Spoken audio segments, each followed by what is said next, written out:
Just here and there.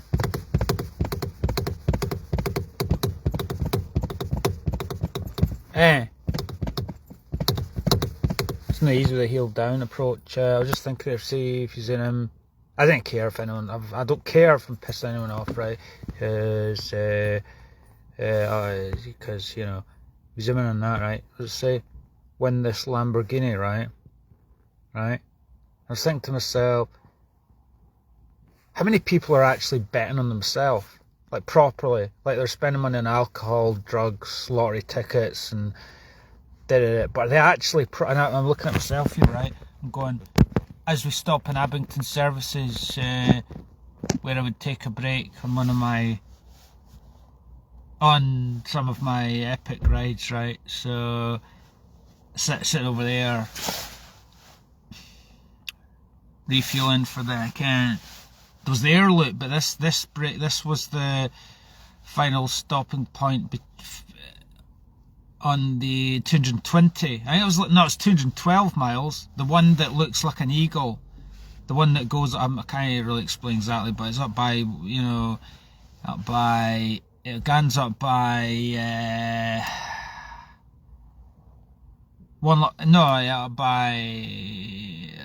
what do you call that bit? Up there, and then up there, and then up there, and then it goes along there, and then there, and then there, and then there, and then there, and then there.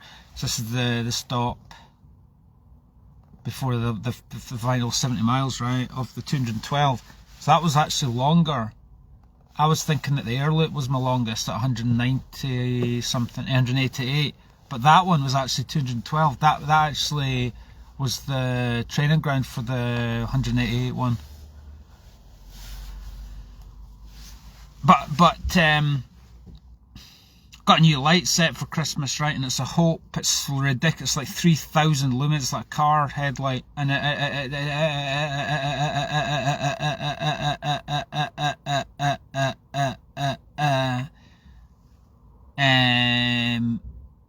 so I would stop here before going up to back up to One Lockhead, main road, Thornhill, turn right up by Money Ive, and then back to round by CD and back home. So it's the final kind of flourish. This was the final like 3 stops on this big longing, right? Did that in COVID, right? So I got and when I would go down I would lose a lot of time, you see, because it would get dark by the time I got to this kind of stage, right? So I would have like 70 miles still to go, and I wouldn't have very powerful lights on the bike. So going down the descent through past One Lockhead, you know, down through the valley or whatever, down past One Lockhead, right, you didn't have sufficient lighting, so I would have to go really slow so I didn't hit the potholes and the gravel and everything, right? So now I've got the super 3,000 lumen bright lights, right, that would dazzle you. It actually says don't look at it directly, it could blind you, or that bright. So now I've got that, I've got no excuses. I can train in the dark and get in the forest, train in the dark and do all this stuff. Got all the tools I need. The man must have all the tools, you know. You can't do it if you've not got, so I've no excuses. But what I was thinking there, going back to what I was saying there about win this Lamborghini, right? How many folk actually properly bet on themselves? Let's just explore that. Have I actually properly betted on myself? You could sort of debate that. You say, yeah, I've bet on myself for some stuff, right? But have I properly bet on myself? Like, I'm back to work literally tomorrow. Tomorrow is my start of 2025, right? I've been back in the turbo train, I'm getting back into it, right? But have I actually properly bet on myself, right? In terms of, because I work self-employed, cash in hand. I did declare it, by the way, so before you contact the Inland Revenue, I do declare my earnings, so, you know, that aside. Actually work, fuck the fucking about. No 3-4 days and short days because I'm getting bored with it. I've got to find a new way. How do you work the kind of job I work to pay off my debts and everything, right? And no go mad, plus have enough money to live on, plus live a frugal life, plus no gan mad, plus feel like I'm being sort of I just hit the fucking car, why don't you fucking stupid dickhead? I don't care if you hit the car. It's a fucking trash bin anyway, so who cares, you know, it's not about that. See, about the Lamborghini, I couldn't care less about having a good car. I kick my car, I stand on the top of it, It's got a big dent on the roof. Anyway, I'm getting off topic. Anyway, what I'm basically saying is, right, do I properly bet on myself? Have I properly bet on myself? I think 2025, bet on yourself, Dave. Properly bet on yourself. Work 5 days a week and dinna gan mad, Ken. The secret to life is knowing when, one of the secrets to life is knowing when to listen to podcasts and when to listen to music. That's a key thing, isn't it? That as well. And know when to have no music. I need to get some decent ear pods that didn't move around. I need to get slick. I need to get slick this year. No more eating shite food, takeaways, bullshit, alcohol. I need to come back to my prime in COVID. That's what I'm saying. And properly bet on myself. All my money that I make, I need to properly discipline.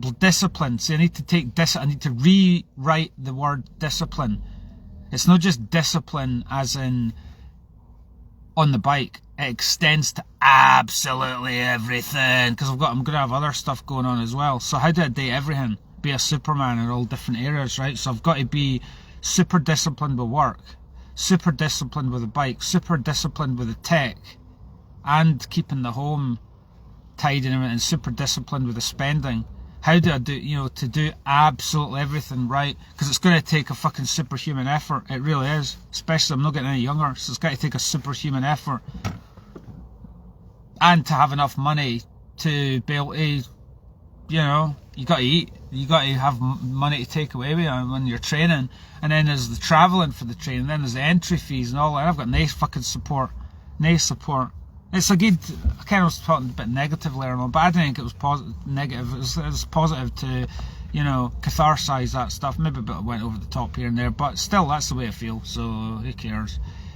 But, you know what I mean? I need to be, it's an interesting thing to think, how many people have actually let me down and no supported me, and I didn't have, I've stuff like I've been picked up. I've had to be picked up by the side of the road, and I've got few people to do that. There's only Bill can't do it. He's getting too old for that. He can't drive at night really. So that that was the last time he did that a wee while ago. Was when I had a mechanical tire did an issue at the bottom of the descent past Long Kennedy to give me a lift home.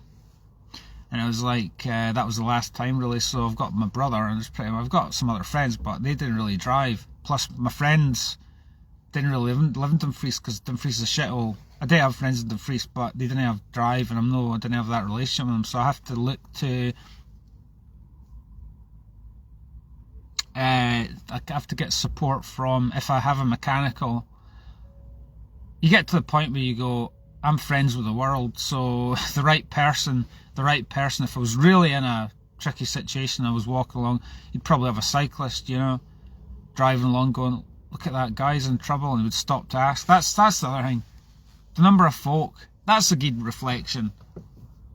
Some good reflection to have as I'm sitting here in Abington Services, is to ponder, let's not be negative, let's be positive. See the number of people when I've been out training, especially coming up to this bit, and you park your bike and you'd be in the gear and they see you doing, and these folk would start talking to you, cycling enthusiasts or just, fitness enthusiasts or whatever, and just talk to you. And strangers, I get more encouragement for strangers than I do other folk, so kind of the world is mine. People, I've got friends wherever I go, so I've got support in that sense.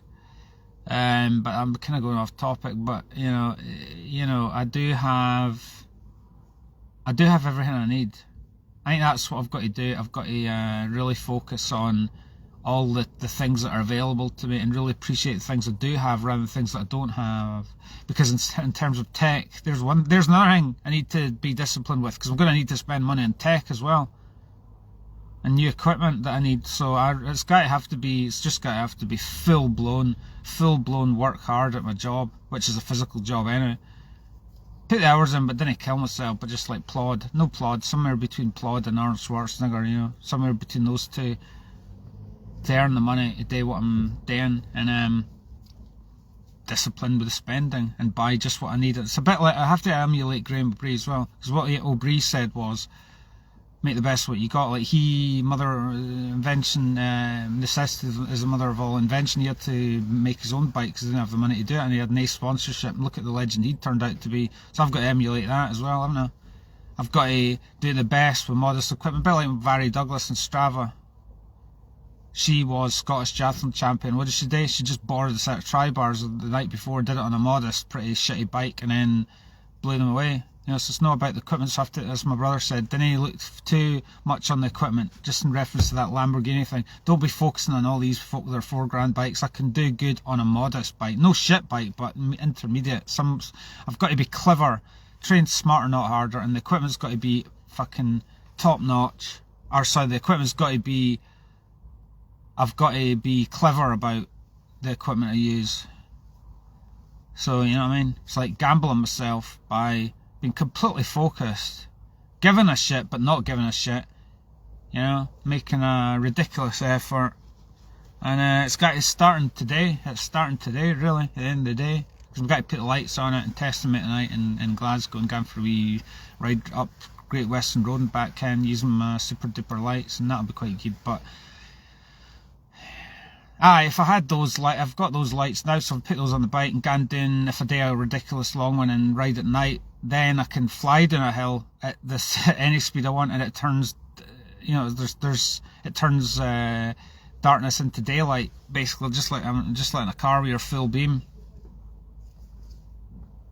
kind of thing. So, because I lost time because I didn't have the most powerful light, so I was going down the hill and have to adjust my speed. So there's no excuses. I've got all the equipment, and because we're going to probably have milder, you never know, it's supposed to cool down, get colder next week, but you can gamble on myself. I've got to properly cut the bullshit, because it really is like go full on this time or not at all. Heart and soul, kill yourself or not at all. Date full on, the job full on, plus the training full on, and it's got to be a tough ask, because as I say, I didn't really have the support financially like a lot of these other folks. So I'm gonna have to create. How much of a Superman is that gonna have to? Am I gonna have to be? In the light of that, the fact that I didn't have like sponsorship and money given by other folk, and I've got to find it all myself, and the opposition, of course, by folk trying to patronise you. I'll be keeping away from those folk if that wasn't already apparent again. But just a wee motivational thing just now, just a wee celebration of look at the fucking shit I've done already, and I've had enough time out. I've had like 3 months out, really, properly. I've been doing wee bits and pieces, but like really I've been taking 3 months out, so the time is now to start. So there's no fucking about. And you know what I mean? And I've just got to kind of train through the try and reinvigorate the passion that I had like 3 years ago. When I was, and you could argue, arguably it's not easy at my age, even 3 years ago, to do it, but I did that. So why shouldn't I be able to still do it now? There's folk 50 plus doing really quite cool shit. And it was funny, it was just we finished with this, right? Talk to Terry about stuff and just the fucking things folks say to you. Oh, can you still do that at your age? Oh, son. Let the children play, and let folk think. Having had time out, I think I've been getting into other folks' heads, kind of let other folks shite, kind of collective shite consciousness of the nation and the town. I've let that pollute me, rather than being my own leader like I was before. I have let the collective consciousness, make my soul pollute my soul a little bit with their diarrhea, rather than actually doing the shit. Because you do get negative comments and you get folks shouting at you. See, training outdoors, you end up with PTSD. There's another thing. How am I got to, I think I've just got to be so focused that I so don't give a fuck what anyone thinks, what anyone says, what anyone, I want to be under the radar, but I didn't want to be like these gym pussies that just hide away because they can't, my gym is everywhere on the road, so I didn't be scared of that. But equally, I didn't want to be, I was getting into this mindset of before, like I say, getting myself, my whole thing, my whole energy field be polluted by the fucking stinking town. Stinking Venel, stinking town. And why am I letting those poor unfortunate souls that don't know what it's like to go to the moon and back many times, why am I letting them put me off what I'm doing? I'm the guy that folks should be looking up to, so fuck them. If they didn't appreciate, and they want to take the piss, you know, then let them do that, you know. So like I say, I've let that get into my head a wee bit, you know. I think that comes with age as well. There's a bit of the kind of, maybe my demons are creeping in, you know. So I need to fuck that. And find some way to get back to that same inspirational state that I was in about 3 years ago. You know what I mean? Like, and I think that's got to be the secret. And then, you know, I'm not going to be spending 79 quid this Wednesday to win a Lamborghini Aventador. I'm going to be spending money and upgrading my engine to a Lamborghini. Ken, that's it.